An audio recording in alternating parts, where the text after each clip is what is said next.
Hi everyone, कैसे आप सब। आई होप अच्छे होंगे और तैयारी भी अच्छी चल रही होगी। तो जैसा कि हम लोग इंडियन ज्योग्राफी का सीरीज चल रहा है जिसमें से हम लोग प्लेन मैदान पढ़ रहे थे और पूरा कंप्लीटली डिस्कस कर चुके हैं। ठीक है, कंप्लीट हो चुका है मेरे तरफ से। ठीक, अब उसे हम आज क्विक रिवीजन करते हैं। ठीक है, कंप्लीट रिवीजन करते हैं मैदान का। तो देखिए, जितना पढ़ा है सोच लीजिए कि ये पीपीटी है। अब पीपीटी से कैसे लगता है पढ़ने में, ये चीज अनुभव कीजिए। ठीक है,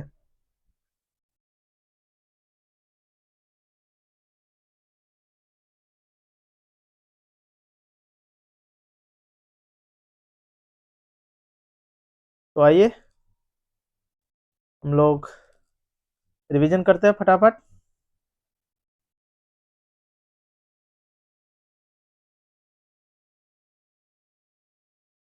जितना पढ़े हैं सारा आज रिवीजन करने वाले। ठीक है, तो सबसे पहले हम लोग क्या किए थे, उत्तर भारत का विशाल मैदान। ठीक है, और उसको विभाजित किए थे दो भागों में। पहले किए थे भौतिक स्थलाकृतियां। पहले विभाजन हम लोग किसमें किए थे, भौतिक स्थलाकृतियां, फिजिकल लैंड फॉर्म्स। और दूसरा में हम इसे बांटे थे प्रादेशिक स्थलाकृतियां। प्रादेशिक स्थलाकृतियां, रीजनल लैंड फॉर्म्स। ठीक है, और भौतिक स्थलाकृतियां में हम लोग देखें भाबर का मैदान देखे, तराई का मैदान देखे, बांगर का मैदान देखे, खादर का मैदान और डेल्टा का मैदान। ठीक है, और रीजनल लैंडफॉर्म्स में हम लोग पंजाब या हरियाणा का मैदान देखे, राजस्थान का मैदान देखे, गंगा का मैदान देखे, ब्रह्मपुत्र का मैदान देखे। ठीक है, फिर हम लोग मैप ड्रॉ किए। मैप में हम लोग देखें क्या, पंजाब हरियाणा का मैदान कहाँ पे, इस लोकेशन देख लीजिए, पंजाब हरियाणा का मैदान यहाँ पे है। फिर है राजस्थान का मैदान, राजस्थान का मैदान। ठीक, गंगा के मैदानों को तीन भागों में बांटे हैं। ठीक है, ऊपरी गंगा का मैदान, मध्य गंगा का मैदान और निचली गंगा का मैदान। ठीक है, फिर एक है ब्रह्मपुत्र, और इसे असम का भी मैदान बोलते हैं। ठीक है, ब्रह्मपुत्र या असम का भी मैदान बोलते हैं इसे। और ये जो बांटे हैं इसको ताकि विजुलाइज हो चीजें। ठीक है, काराकोरम की लोकेशन कहाँ पे, कौन सी, जैसे कि पहले पर्वत, उसके नीचे क्या है, फिर उसके नीचे क्या है, इस तरह हम लोग बांट रखे इसे। ठीक है, तो ट्रांस हिमालय हम लोग सबसे पहले देखें, ट्रांस हिमालय पढ़ लिए। ट्रांस हिमालय का पार्ट है काराकोरम, लद्दाख, जास्कर। ठीक, ट्रांस हिमालय के बाद है मुख्य हिमालय। मुख्य हिमालय में सबसे बड़ा जो है ग्रेटर हिमालय, मिडिल हिमालय, शिवालिक हिमालय, यानी कि महान हिमालय, मध्य हिमालय और शिवालिक हिमालय। उसके बाद भाबर क्षेत्र आता है। ठीक, भाबर क्षेत्र क्या है, कंकड़ पत्थर युक्त पथरीली क्षेत्र। ठीक है, यहाँ पे क्या होती है, नदियां विलुप्त हो जाती है। भाबर प्रदेश में नदियां विलुप्त हो जाती है और तराई प्रदेश में पुनः नदियां निकल जाती है। ठीक है, भाबर प्रदेश क्या, इसमें कृषि युक्त नहीं है, कृषि युक्त भूमि नहीं है यहाँ। तराई में कृषि युक्त भूमि है। ठीक है, फिर तराई के बाद आ जाता है मैदान, मैदान के बाद डेल्टा, डेल्टा के बाद महासागर। ठीक, तो नेक्स्ट फिर हम लोग इसे अच्छे से मानचित्र बना के इसको दर्शाएं। ये देखिए, मान के चलिए एक शिवालिक है। ठीक है, क्या है, शिवालिक। शिवालिक के नीचे भाबर, भाबर के नीचे तराई, और शिवालिक से नदियां बहती हुई आ रही है। ठीक, भाबर तराई को क्रॉस करते हुए आ रही है। तो एक टाइम नदियां का हिमनत, मतलब हिमनत युग, जब ग्लेशियर जब बहुत मात्रा में पिघलना स्टार्ट किया, तो नदियों में पानी की नदियों में जलस्तर बहुत हाई लेवल तक बढ़ गया। तो और बाढ़ आने लगा, इधर बाढ़ फैलने लगा, इधर फैलने लगा। तो बाढ़ आते आते पूरा प्रदेश में फैल गया। ठीक है, और फिर एक वक्त आया जब बर्फ पिघलना बंद कर दी। ठीक है, तो जब बर्फ पिघलना बंद हो गया तो नदी का जलस्तर कम हो गया। कम हो गया तो एक टाइम आया कि ये पूरा भूमि बंजर हो गया, पूरा सूख गया, एकदम सूख के बंजर हो गया। तो इसी को बांगर क्षेत्र बोलते हैं। क्या बोलते हैं, पुरानी जलोढ़ का मैदान बोलते हैं इसे। ठीक है, जो पहले ही बन चुका था, इसे बांगर कहते हैं। ऐसे उच्च भूमि का मैदान बोलते हैं। क्या है, ये बंजर भूमि है, यहाँ कृषि नहीं हो सकता, खनिज नहीं है, तो ये सब नहीं है तो जनसंख्या भी कम है। और वही जो नया नया बना हुआ है अभी भी यहाँ बनते ही जा रहा है, समतल होते ही जा रहा है, वो भूमि को बोलते हैं नवीन जलोढ़ का मैदान। क्या बोलते हैं? नवीन जलोढ़ का मैदान। नवीन जलोढ़ का मैदान में खादर है, ठीक। नवीन जलोढ़ के मैदान को क्या बोलते हैं? खादर या निम्न भूमि का मैदान बोलते हैं इसे, ठीक। उपजाऊ भूमि, ये उपजाऊ भूमि है, कृषि यहाँ ज्यादा होता है, खनिज ज्यादा होता है, इसलिए यहाँ पे जनसंख्या भी ज्यादा है। फिर है नीचे डेल्टा का मैदान। क्या है? नदी के मुहाने वाले भाग को डेल्टा का मैदान बोलते हैं। अब हम लोग देखे थे कि मैदान की उत्पत्ति कैसे हुई थी, ठीक है। तो मैदान की उत्पत्ति कैसे हुई थी? भारतीय प्लेट और यूरेशियन प्लेट के टकराने से सबसे पहले हिमालय बना। हिमालय के उत्थान से भारतीय प्रायद्वीप का उत्तरी भाग, कौन सा भाग? भारतीय प्रायद्वीप का उत्तरी भाग क्षेपित हुआ, यानी कि धंस गया, ठीक है। जिससे बेसिन का निर्माण हुआ। क्या बना? बेसिन का निर्माण हुआ।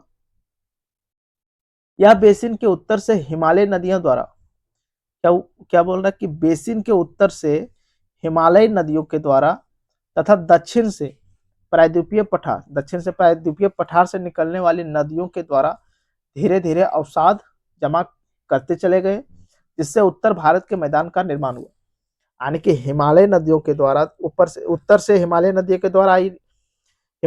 के द्वारा अवसाद धीरे धीरे लाता चला गया और बेसिन को भरता चला गया। फिर दक्षिण से प्रायद्वीपीय भारत की नदियों के द्वारा अवसाद को भरता चला गया। धीरे धीरे लंबे टाइम के बाद यह अवसाद धीरे धीरे भरते चला गया और समतल होते हुए मैदान का रूप धारण कर लिया, ठीक है। और ये जो घटना हुई थी चतुर्थक काल में हुई थी। कौन सी काल? चतुर्थक काल। चतुर्थक काल किसे बोलते हैं? प्लिस्टोसीन से होलोसीन काल तक का जो टाइम पीरियड है उसे चतुर्थक काल बोलते हैं। इसी टाइम में नदियां वो अवसाद ला ला करके निक्षेपित करती गई, ठीक है। इससे निक्षेपित मैदान का निर्माण हुआ।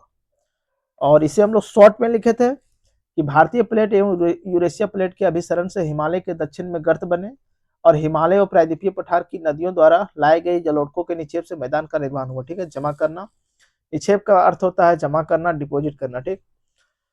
तो डायग्राम भी बनाए थे भारतीय प्लेट और यूरेशियन प्लेट। भारतीय प्लेट यूरेशियन प्लेट से टकरा करके नीचे क्षेपित हो गई, जिससे हिमालय का निर्माण हुआ, ठीक। हिमालय का निर्माण हुआ, हिमालय से नदियां धीरे धीरे आते चले गए और प्रायद्वीपीय पठार की नदियां धीरे धीरे जाते हुए अवसाद जमा करते चले गई, ठीक है। एक टाइम हुआ कि ये अवसाद लबालब भर गया पूरा और समतल हो गया, जिसे मैदान बोलते हैं। मैदान का परिचय देखें।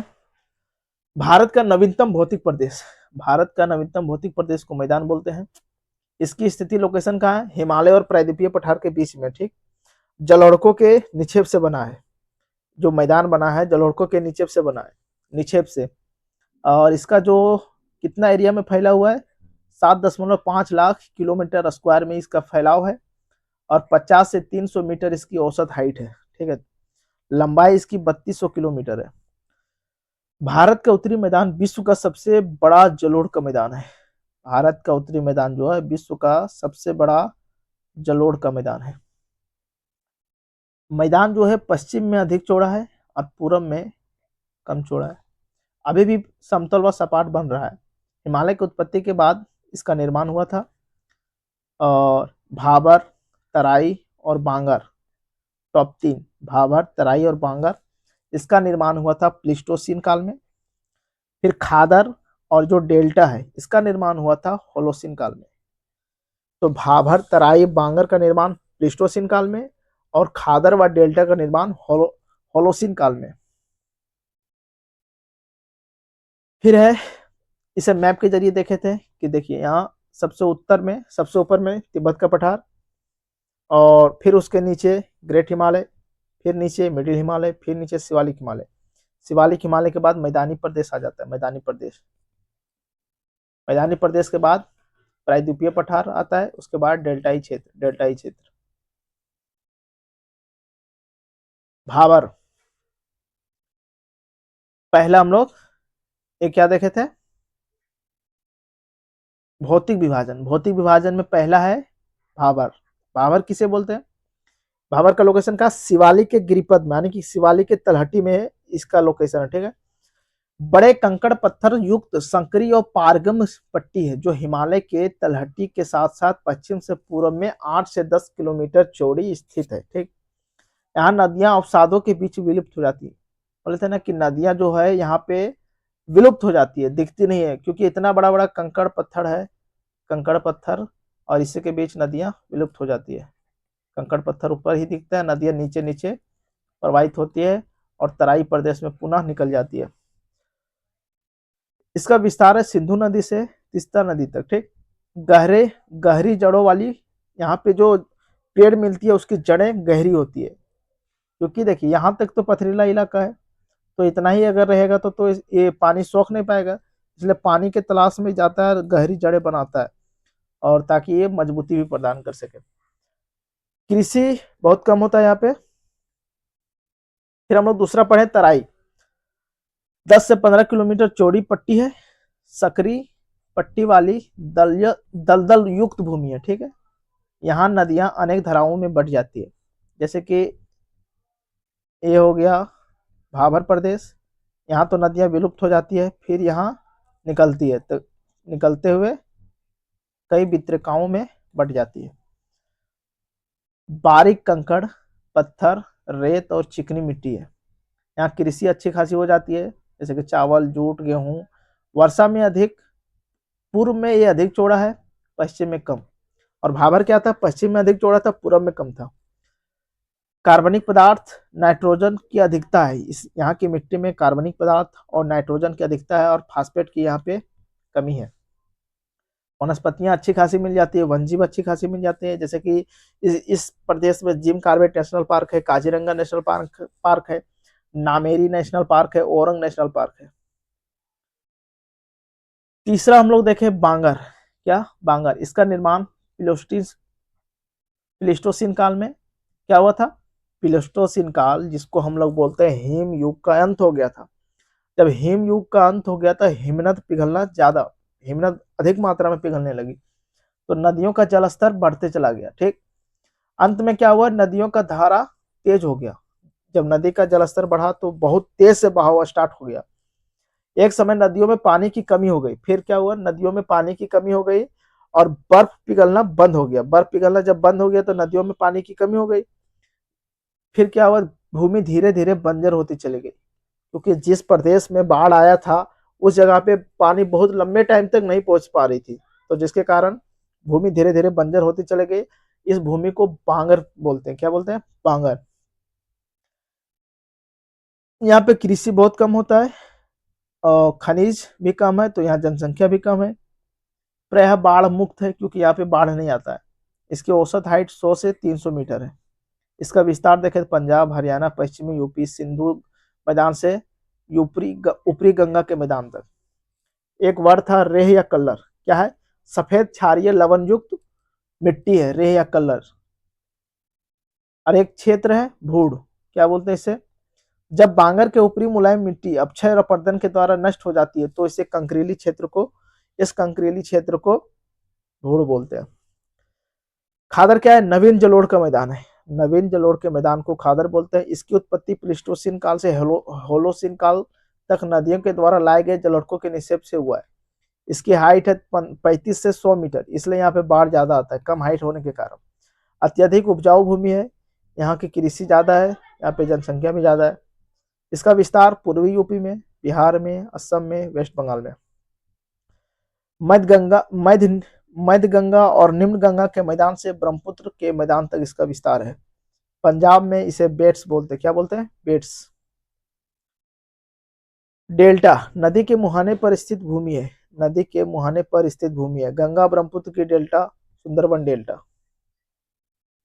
एग्जाम्पल। चार, चार क्या है, शब्द था ज्योग्राफिकल लैंग्वेज में। चार क्या है, जो डेल्टाई प्रदेश होता है उसके ऊपरी भूमि को चार बोलते हैं, जहाँ पे मानव बस्तियां रहती हैं, और उसके निचली भाग को बिल बोलते हैं, जहाँ पे मछली पालन होता है। खोल क्या है, बांगर और खादर को अलग करने वाली उच्च भूमि है। और चोस क्या है, उबड़ खाबड़ भूमि। रेह या कलर क्या, सफेद लवणीय युक्त भूमि है, ठीक। भूड कंकरीली भूमि। प्रादेशिक स्थलाकृतियों में पंजाब का मैदान हम लोग देखें, पंजाब का मैदान जिसका निर्माण सिंधु एवं उसकी सहायक नदियों के द्वारा हुआ। ठीक, पंजाब के मैदान में 5 दोआब के द्वारा पंजाब का मैदान का निर्माण हुआ। पंचद्वाब, पंचद्वाब, दोआब मतलब 2 नदियों के बीच का क्षेत्र को दोआब बोलते हैं। तो इसको याद रखें हम लोग। सबसे पहले सिंधु नदी, फिर झेलम नदी, फिर चेनाब नदी, फिर रावी नदी, फिर ब्यास नदी, फिर सतलुज नदी। फिर इस तरह याद रखें, सिंधु सागर, चाच, रचना, बारी, बीस। तो सिंधु और झेलम के बीच सिंधु सागर, झेलम और चेनाब के बीच चाच, चेनाब और रावी के बीच रचना, और रावी और ब्यास के बीच बारी, और व्यास और सतलुज के बीच बिस्त। ये दोआब है।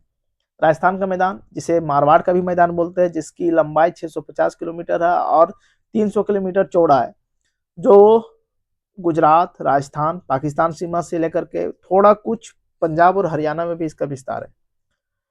यहाँ पे थार मरुस्थल है, जो थार मरुस्थल के जो पूर्वी भाग है वो अर्धशुष्क मैदान कहलाता है। यहाँ पे चट्टानी भागे मिलती है, और पश्चिमी भाग रेत का टीला कहलाता है, जिसको धरियन बोलते हैं। क्या बोलते हैं? धरियन। क्विक रिवीजन क्लास है, इसलिए ये नहीं सोचेगा कि पढ़ते जा रहे हैं, और तो एक क्विक रिवीजन है। ठीक है, पहले वाले क्लास को बहुत डिटेल से एक्सप्लेन किए, एक फिर शॉर्ट में रिवीजन हो रहा है। ठीक, अरावली श्रेणी, अरावली पर्वत श्रेणी, इसके उत्तर में लवणीय क्षेत्र मिलता है और इसके पश्चिम में बागन क्षेत्र मिलता है। पश्चिमी क्षेत्र को बागर बोलते हैं। क्या है? अर्ध रेगिस्तानी क्षेत्र है। यहाँ बालू की पतली परत को बागर बोलते हैं। अगर पूछ दे कि अरावली के पश्चिमी भाग को क्या बोलते हैं? बागर क्षेत्र। अरावली के दक्षिणी भाग में लूनी नदी निकलती है, जो लोनी नदी के उत्तरी भाग, लोनी नदी के उत्तरी भाग कम उपजाऊ है और लोनी नदी के दक्षिणी भाग अधिक उपजाऊ है। तो लोनी नदी के दक्षिणी भाग के उपजाऊ भूमि को रोही बोलते हैं। क्या बोलते हैं? रोही। और लोनी नदी के उत्तरी भाग जो कम उपजाऊ भूमि है उसे थली या रेतीली मैदान बोलते हैं। थली या रेतीली का मैदान। लोनी नदी का उद्गम पुष्कर घाटी से होता है। ठीक है, फिर हम लोग देखें गंगा का मैदान, जिसे 3 भागों में बांट के देखें। ऊपरी गंगा का मैदान, मध्य गंगा का मैदान और निम्न गंगा का मैदान। उस ऊपरी गंगा का मैदान का विस्तार है रुहेलखंड, बदायूं, बरेली, पश्चिमी यूपी। और गंगा यमुना का जो दोआब है विश्व का सबसे बड़ा दोआब है। फिर यहाँ पे चंबल यमुना का दोआब मिलता है, बांगर से निर्मित है। यहाँ पे जो मिट्टी मिलती है बांगर प्रदेश, ठीक, बांगर से निर्मित है ऊपरी गंगा का मैदान। और मध्य गंगा का मैदान का अवध में विस्तार है, मिथिला में है, मगध का क्षेत्र में इसका विस्तार है। पूर्वी यूपी है, बिहार में। यहाँ पे गोखुर जो झील देखने मिलेंगे, ऑक्सबो लेक, और नवीन जलोढ़ वाली मैदान मिलेंगे, जिसे खादर बोलते हैं। मध्य गंगा का मैदान खादर युक्त है। ठीक है, नवीन जलोढ़ वाली मैदान है। यहाँ उपजाऊ अधिक होगी, कृषि अधिक होगी, यहाँ पे जनसंख्या भी अधिक होगी। निम्न गंगा का मैदान ए जलोढ़ मृदा यहाँ पे मिलता है, वेस्ट बंगाल, पुरुलिया जिला, ज्यादातर विस्तार इसका बाढ़ग्रस्त क्षेत्र है। यहाँ पे बाढ़ हमेशा आता ही रहता है। ठीक, ऊपरी भाग को पेरा डेल्टा बोलते हैं। निम्न गंगा के मैदान के ऊपरी भाग को पेरा डेल्टा बोलते हैं, दक्षिणी भाग को डेल्टा बोलते हैं। फिर लास्ट था ब्रह्मपुत्र का मैदान, जिसे असम का भी मैदान बोलते हैं। यहाँ पे गोखुर झील देखने को मिलता है, जलोढ़ पंख वाली नदियों को जो होता है जलोढ़ पंख वो देखने को मिलता है। घनी वनस्पतियां मिलती है, बायोडाइवर्सिटी यहाँ पे ज्यादा है, दलदल युक्त भूमि है, सर्वाधिक बाढ़ग्रस्त क्षेत्र है, माजुली नदी द्वीप यहाँ पे देखने को मिलेगा। तो हम लोग कंप्लीट रिवीजन ऑफ प्लेन यानी कि मैदान का पूरा रिवीजन कर लिए। ठीक, अब नेक्स्ट टॉपिक के साथ हम लोग नया चैप्टर के साथ मिलते हैं। इसके बाद हम लोग का है प्रायद्वीपीय पठार। ठीक, उसको कंप्लीट करने के बाद हम लोग क्लाइमेट जलवायु में आएंगे, भारत की जलवायु में। भारत की जलवायु के बाद वनस्पतियां बचेगा, जनसंख्या बचेगा, मिनरल। अब जो चैप्टर आने वाला है इसके बाद वो मेंस पॉइंट व्यू से बहुत ज्यादा ही फायदा करेगा। मैं जलवायु जो चैप्टर पढ़ेंगे ना, उसमें कोई ऐसा सवाल नहीं हुआ है यूपीएससी में, प्री और मेंस दोनों में थोक के भाव में सवाल पूछी गई है उसमें। तो उसको देखेंगे, पूरा डिटेल एक्सप्लेनेशन करेंगे, मेंस का कैसा कैसा सवाल पूछ रहा है उसको भी देखेंगे। ठीक, तो चैनल को सब्सक्राइब करके रखना है, क्योंकि अभी बहुत सारा सीरीज आने वाली है। तो आज के लिए इतने रखते हैं, फिर थैंक यू फॉर वॉचिंग। जय हिंद, जय भारत, अपना ध्यान रखिए।